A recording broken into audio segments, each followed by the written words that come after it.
time to eat, drink, and be merry the organized way. Or if your Uncle Ray Ray is coming over, it might not be so organized. Here with tips on how to streamline your holiday entertaining is our organizing expert, Brenda P. Brenda Principali. And let me tell you something. If there's a party going on, I want to be at Brenda's house because she brings the fun. How you doing? Very well, very well. But you know, I mean, if you're coming to my house, you're going to probably have a job. Well, I tell you what, it's worth it because your setup is always beautiful. Well, you know, and that's one way to help be organized when you are hosting holiday entertaining. Okay. Just give people a job. You know, they always say, what can I do? What can I do? So be prepared with that and have things set aside and prepared and ready for people to help because they always want to help. So that's a great thing to do. And it saves you a little bit of extra task. And stress. Right. Yeah. Right. Okay, so what's the first thing? Well, the first thing is, let's go with the philosophy of less is more. Okay. And when you're hosting, one of the things, especially at a holiday, everybody's like, oh, we have this favorite dish and that favorite dish and that one and that one.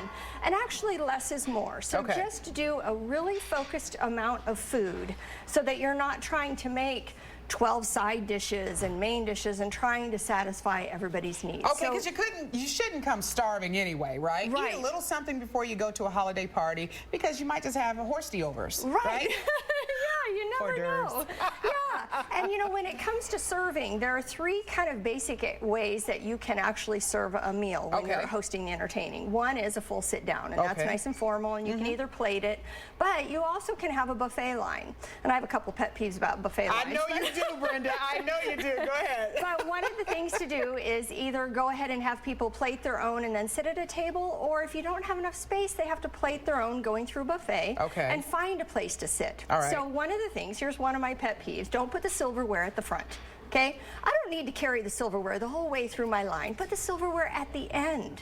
Okay. That makes sense. Okay. Right. So then the other thing is what you can suggest to people is that they get their silverware, they get their drink, and they take their placeholder and go put it somewhere. Then go through the buffet line. Now what you're doing is you're creating an opportunity for people to serve themselves better and actually get through the line without trying to juggle and spill. Right. See, there's the streamlining part of it. This woman is just so smart. Okay, go ahead. So the next thing is less is more is also with drinks as well. Yeah. Don't try and serve every single drink like a full bar. Unless you have that, go for it. But you know, have a wine, have a beer, you know, a non-alcoholic drink, and maybe one festive drink. But the other thing is then glasses, making sure that people tag their glass. And the other really fun thing to do is you can have people actually decorate their own wine glass. Okay. Then they know it's their glass, and then they get to take it home at the end of the night as their party favor. I love it. See, I told you, party at Brenda's house. What time should we be there? Let's see.